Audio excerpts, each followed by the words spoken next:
organizándonos para triunfar con la palabra de Dios leída de la Santa Biblia, nueva versión internacional, en el Antiguo Testamento, en el libro de Número, desde el capítulo 19 en adelante. Así dice la palabra del Señor. El Señor le dijo a Moisés y Aarón: el siguiente estatuto forma parte de la ley que yo, el Señor, he promulgado. Los israelitas traerán una vaca de piel rojiza, sin defecto y que nunca haya llevado yugo. La entregarán al sacerdote Eleazar, quien ordenará que la saquen fuera del campamento y que en su presencia la degüelle. Después el sacerdote Eleazar mojará el dedo en la sangre y rociará 7 veces en dirección a la tienda de reunión. Hará también que la vaca sea incinerada en su presencia. Se quemará la piel, la carne y la sangre, junto con el excremento. Luego el sacerdote tomará rama de cedro y de hisopo y un paño escarlata y lo echará al fuego donde se incinere la vaca. Finalmente, el sacerdote lavará su vestido y se bañará. Después de eso podrá volver al campamento, pero quedará impuro hasta el anochecer. El que incinere la vaca lavará también su vestido y se bañará y quedará impuro hasta el anochecer. Un hombre ritualmente puro recogerá las cenizas de la vaca y las llevará a un lugar puro fuera del campamento. Allí se depositarán las cenizas para que la comunidad israelita las use como sacrificio expiatorio junto con el agua de purificación. El que recoja la ceniza de la vaca lavará también su vestido y quedará impuro hasta el anochecer. Este será un estatuto perpetuo para los israelitas y para los extranjeros que vivan entre ellos. Quien toque el cadáver de alguna persona quedará impuro 7 días. Para purificarse los días 3º y 7º usará el agua de purificación y así quedará puro, pero si no se purifica durante esos días, quedará impuro. Quien toque el cadáver de alguna persona y no se purifique, contamina el santuario del Señor. Tal persona será eliminada de Israel, pues habrá quedado impura por no haber recibido las aguas de purificación. Esta es la ley que se aplicará cuando alguien muera en alguna de las tiendas. Todo el que entre en la tienda y toque el que se encuentre en ella quedará impuro 7 días. Toda vasija que no haya estado bien tapada también quedará impura. Quien al pasar por un campo toque el cadáver de alguien que haya sido asesinado o que haya muerto de muerte natural, o que toque huesos humanos o un sepulcro, quedará impuro 7 días. Para purificar a las personas que quedó impura en una vasija, se pondrá un poco de la ceniza del sacrificio expiatorio y se le echará agua fresca. Después de eso, alguien ritualmente puro tomará hisopo, lo mojará en el agua y rociará la tienda y todo su utensilio y a todos los que estén ahí. También se rociará al que haya tocado los huesos humanos, el sepulcro o el cadáver de alguien que haya sido asesinado o que haya muerto de muerte natural. El hombre ritualmente puro rociará a la persona impuro los días 3 y 7. Al 7 día purificará a la persona impura, la cual lavará su vestido y se bañará, así quedará purificada al anochecer. Pero si la persona impura no se purifica, será eliminada de la comunidad por haber contaminado el santuario del Señor. Tal persona habrá quedado impura por no haber recibido las aguas de purificación. Este es un estatuto perpetuo para Israel.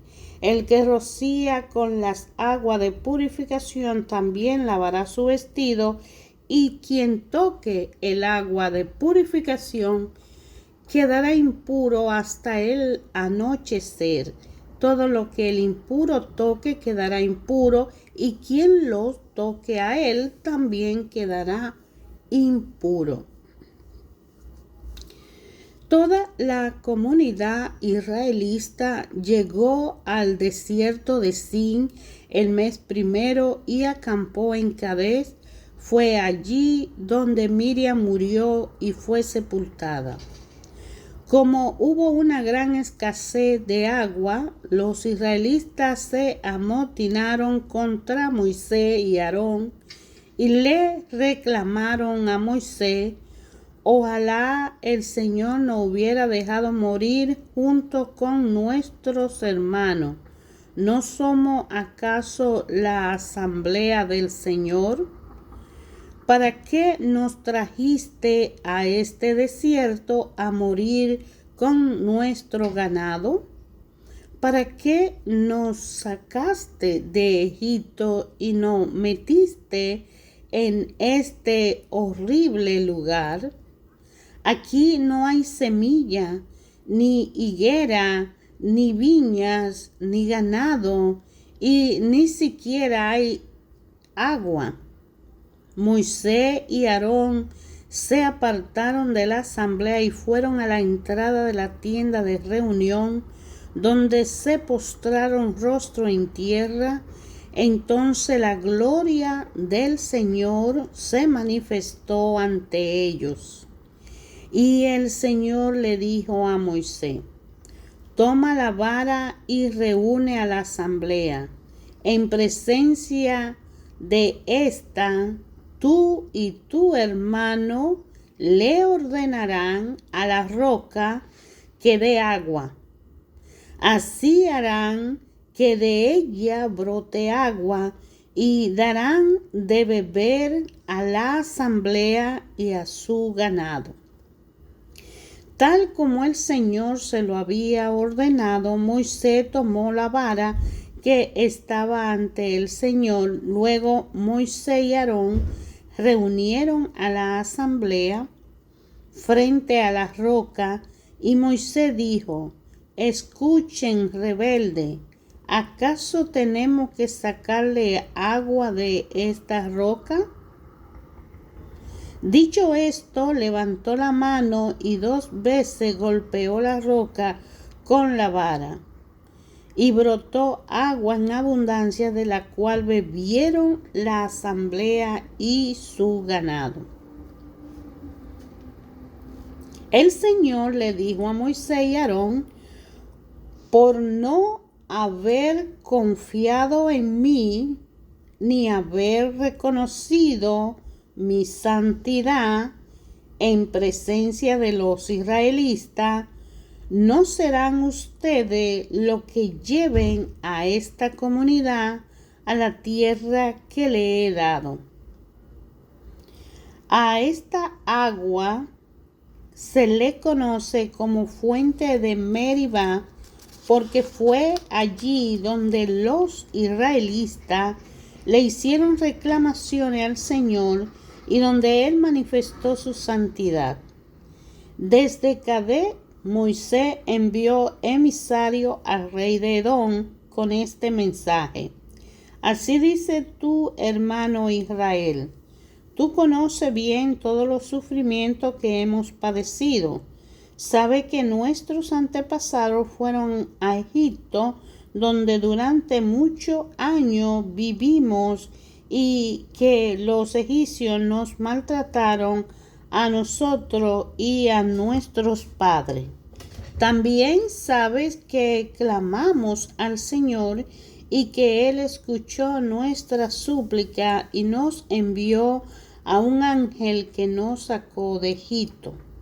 Ya estamos en Cades, población que está en inmediaciones de tu territorio.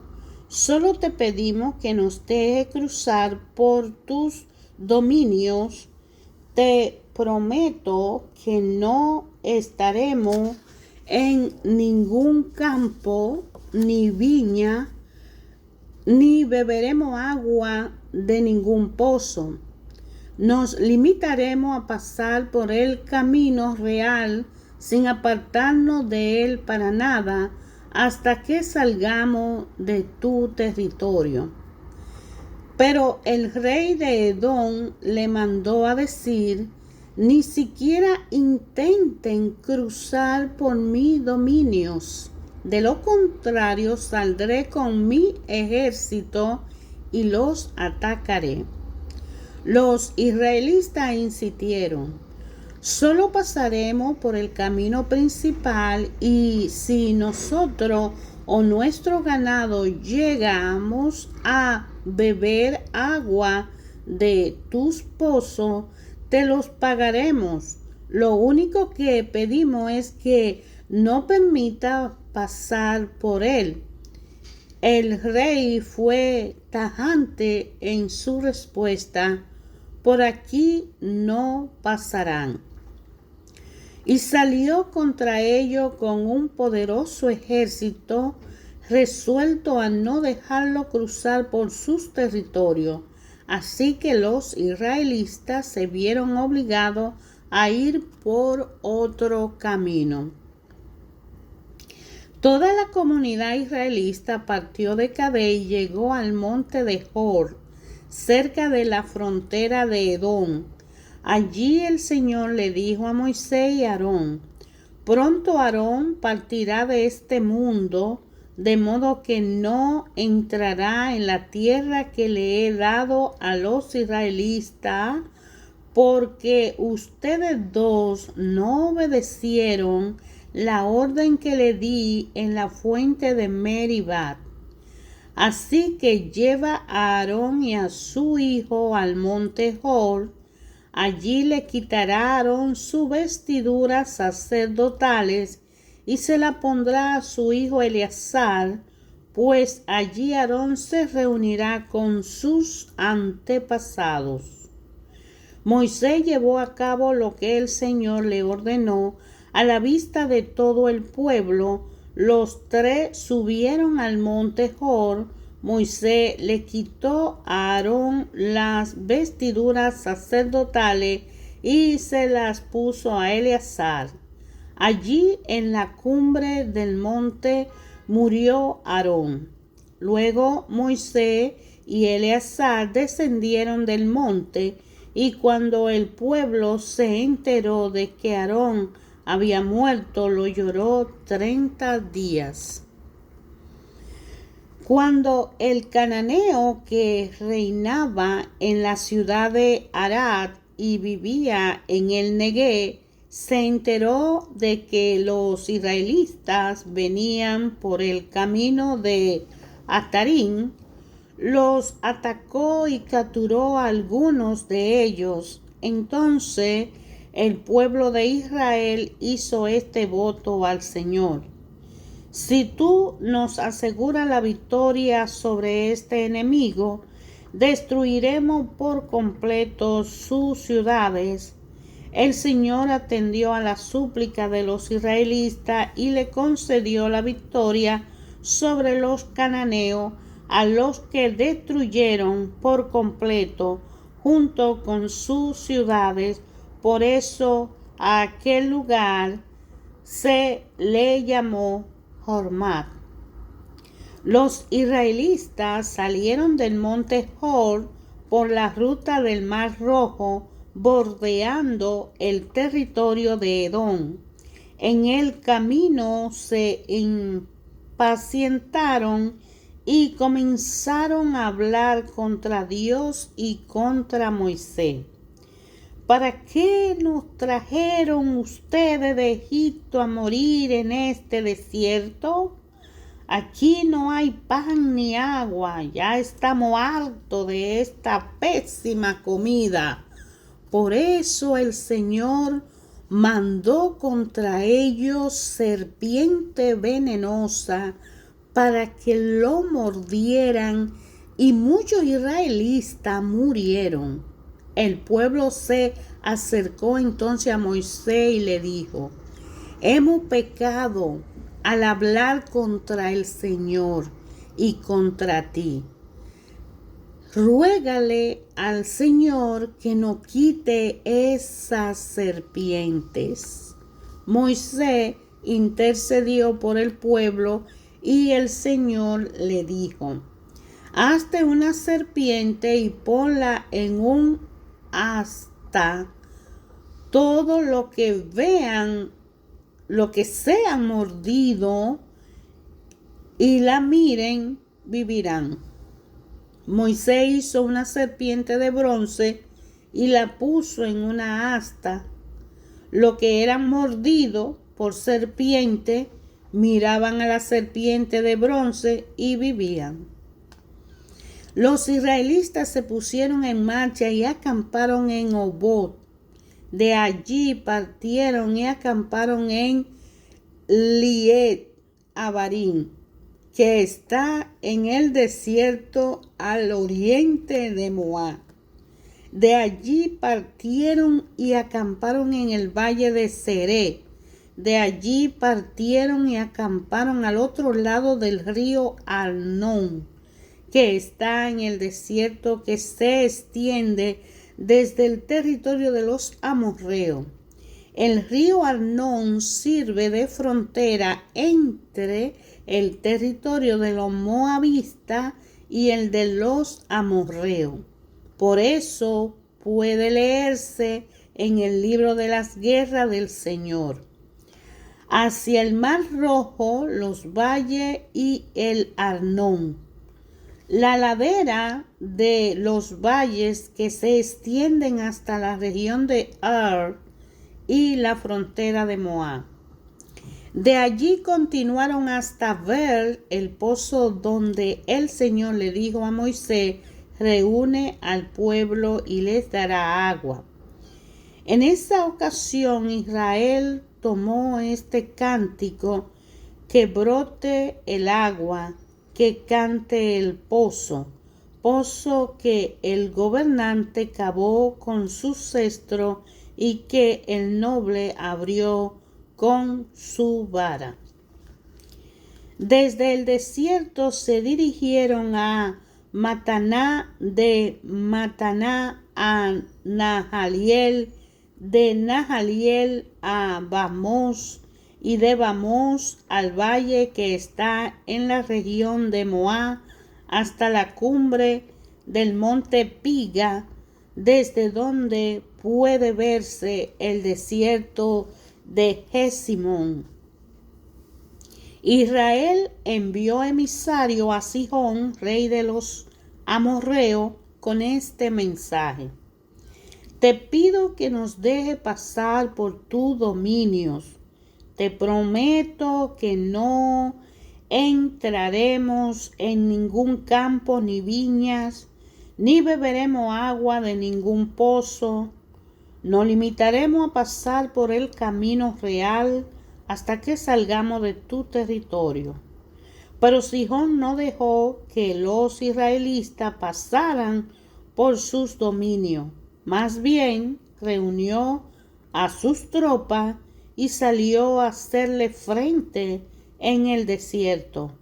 Cuando llegó a Yaza, los atacó, pero los israelitas lo derrotaron y se apoderaron de sus territorios desde el río Arnón hasta el río Yabó, es decir, hasta la frontera de los amonistas, la cual estaba fortificada. Israel se apoderó de todas las ciudades amorreas y se estableció en ella, incluso en Hesbón y en todas sus aldeas. Hesbón era la ciudad capital de Sihón, rey de los amorreos, quien había luchado en contra del anterior rey de Moab, conquistando todo su territorio hasta el río Arnón. Por eso dicen los poetas: vengan a Hesbón, la ciudad de Sihón, reconstrúyanla, restáurenla, porque de Hesbón ha salido fuego, de la ciudad de Sihón salieron llamas, y consumieron las ciudades de Moab y la altura que dominan el Arnón. Ay de ti, Moab, está destruido pueblo de Quemos. Tu Dios convirtió a tus hijos en fugitivos y a tus hijas en prisionera de Sihón, rey de los amorreos. Hemos destruido por completo desde Hesbón hasta Dibón, los devastamos hasta Nofá, los destruimos hasta Medebat. Así fue como Israel se estableció en la tierra de los amorreos.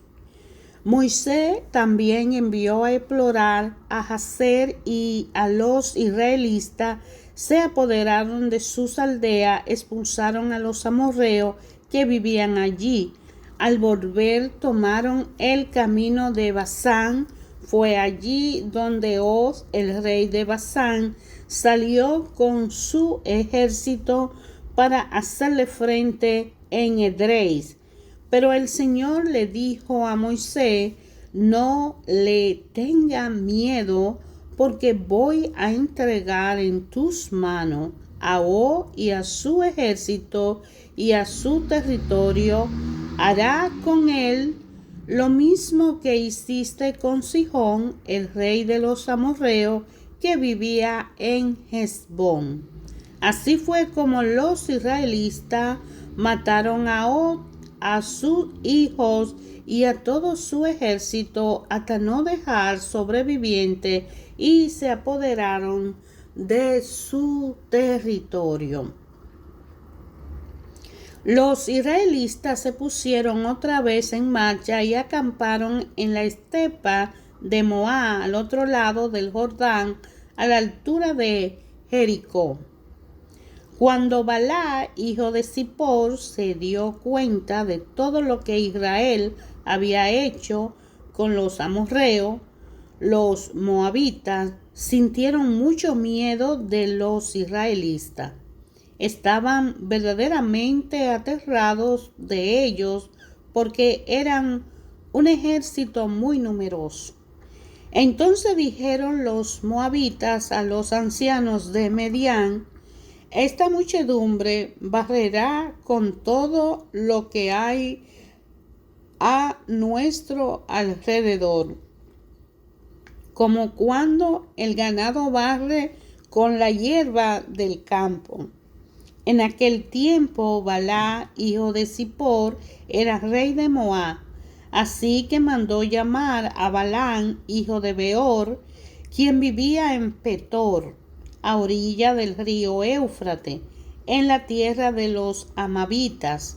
Balaam mandó a decirle: hay un pueblo que salió de Egipto y que ahora cubre toda la tierra y ha venido a sentarse cerca de mí.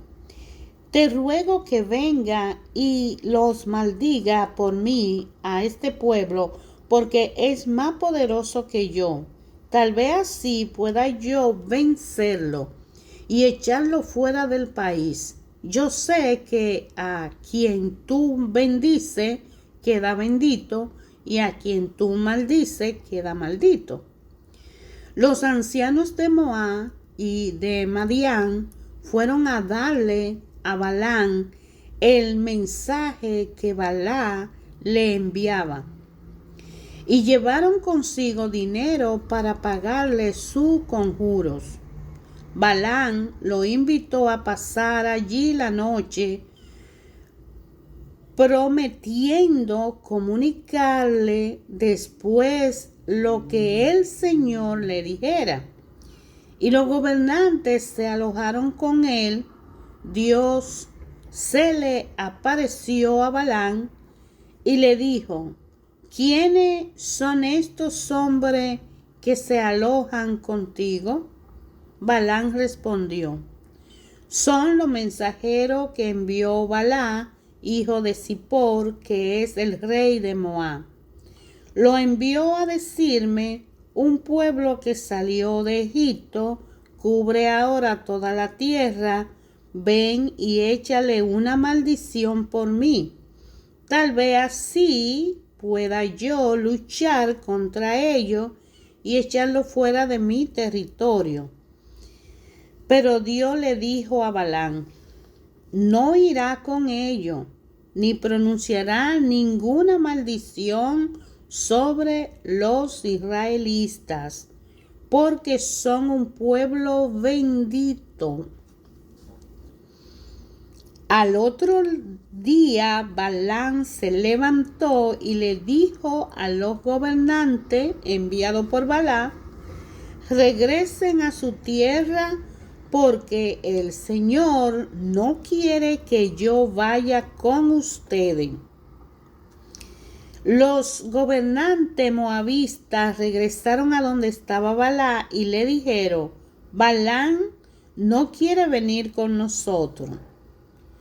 Balac envió entonces a otros gobernantes más numerosos y distinguidos que los primeros, quienes fueron y le dijeron a Balaam: esto es lo que dice Balac, hijo de Zippor: no permita que nada te impida venir a verme, porque yo te recompensaré con creces y haré todo lo que tú me pidas. Te ruego que venga y maldigas por mí a este pueblo. Pero Balaam le respondió: aun si Balac me diera un palacio lleno de oro y de plata, yo no podría hacer nada grande ni pequeño, sino ajustarme al mandamiento del Señor mi Dios. Ustedes pueden también alojarse aquí esta noche, mientras yo averiguo si el Señor quiere decirme alguna otra cosa. Aquella noche Dios se le apareció a Balaam y le dijo: ya que estos hombres han venido a llamarte, ve con ellos, pero solo hará lo que yo te ordenes. Balaam se levantó por la mañana, ensilló su burra y partió con los gobernantes de Moab. Mientras iba con ellos, la ira de Dios se encendió, y en el camino el ángel del Señor se hizo presente, dispuesto a no dejarlo pasar. Balaam iba montado en su burra y sus dos criados lo acompañaban. Cuando la burra vio al ángel del Señor en medio del camino, con la espada desenvainada, se apartó del camino para meterse en el campo. Pero Balaam la golpeó para hacerla volver al camino. El ángel del Señor se detuvo en un sendero estrecho que estaba entre dos viñas con cercos de piedra en ambos lados. Cuando la burra vio al ángel del Señor, se arrimó contra la pared con la que lastimó el pie de Balaam. Entonces Balaam volvió a pegarle. El ángel del Señor se le adelantó y se detuvo en un lugar más estrecho donde ya no podía hacia dónde volverse. Cuando la burra vio el ángel del Señor, se echó al suelo con Balaam encima. Entonces se encendió la ira de Balaam y golpeó a la burra con un palo. Pero el Señor hizo hablar a la burra y ella le dijo a Balaam: ¿se puede saber qué te he hecho para que me haya pegado 3 veces? Balaam le respondió: te ha venido burlando de mí. Si hubiera tenido una espada en la mano, te habría matado de inmediato. La burra le contestó a Balaam: ¿acaso no soy la burra sobre la que siempre ha montado? ¿Hasta el día de hoy alguna vez te hice algo así? No, respondió Balaam. El Señor abrió los ojos de Balaam y éste pudo ver al ángel del Señor en el camino y empuñando la espada. Balaam se inclinó entonces y se postró rostro en tierra. El ángel del Señor le preguntó: ¿por qué golpeaste 3 veces a la burra? ¿No te das cuenta de que vengo dispuesto a no dejarte pasar porque he visto que tus caminos son malos? Cuando la burra me vio, se apartó de mí 3 veces. De no haber sido por ella, tú estarías ya muerto y ella seguiría con vida. Balaam le dijo al ángel del Señor: he pecado. No me di cuenta de tu presencia en el camino para cerrarme el paso. Ahora bien, como esto te parece mal, voy a regresar. Pero el ángel del Señor le dijo a Balaam: ve con ello, pero limítate a decir solo lo que yo te mande. Y Balaam se fue con los jefes de Balac había enviado. Cuando Balac se enteró de que Balaam venía, salió a recibirlo en una ciudad moabita que está en la frontera del río Arnón. Balac le dijo a Balaam: ¿acaso no te mandé a llamar? ¿Por qué no viniste a mí? ¿Crees que no soy capaz de recompensarte? Bueno, ya estoy aquí, contestó Balaam. Solo que no podré decir nada que Dios no ponga en mi boca. De ahí se fueron Balaam y Balac a Kiriat Huzot. Balac ofreció en sacrificio vacas y ovejas y la compartió con Balaam y los gobernantes que estaban con él. A la mañana siguiente Balac llevó a Balaam a Bamoth Baal, desde donde Balaam pudo ver parte del campamento israelita. Hermanos, ayer, hoy y siempre, la palabra de Dios edifica a quien la lee, quien la medita y a quien se instruye a través de ella, y es el alimento espiritual al cuerpo que en el interior habita el poder de la chispa divina que es Dios dentro de nosotros, con un amor eterno por siempre. Somos todos hijos muy amados de Dios y el pecado nos aparta del amor de Dios y nos separa, pero la misericordia de Dios se renueva cada mañana y es por eso que Jesucristo, Hijo del Padre, ha venido a nosotros para ofrecernos vida nueva en la salvación. La vida nueva en la salvación que Jesús ofrece y pagó un precio altísimo por cada uno de nosotros es la que nos concilia con el Padre. Los principios de la comunicación entre el hombre y Dios se basan en que el alimento espiritual de la palabra de Dios nos ayuda a entender que Dios no habla a cada uno de nosotros directamente en nuestra persona y que al orar nosotros podemos hablar con Dios y Dios con nosotros. También vemos que cuando nosotros nos reunimos en la comunidad religiosa que decidamos elegir, entendemos que allí nos van a hablar del Padre y de todas sus gracias y bendiciones.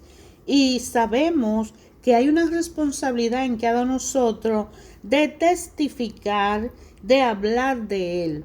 De manera que en los principios de que al recibir el conocimiento de leer la palabra de Dios, nos enriquecemos porque Dios nos está hablando a través de su palabra.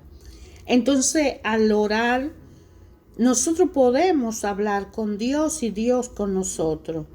Cuando vamos a esa congregación de otros hermanos que reciben esa misma gracia, nosotros podemos enriquecernos porque nos van a hablar de Él. Los que ya han conocido y han avanzado en el conocimiento de la palabra. Y es una responsabilidad de cada uno de nosotros decir toda la maravilla que Él ha hecho en cada uno a través de la fuerza del Espíritu Santo en nosotros por la salvación que Jesucristo nos da para tener una relación personal con el Padre.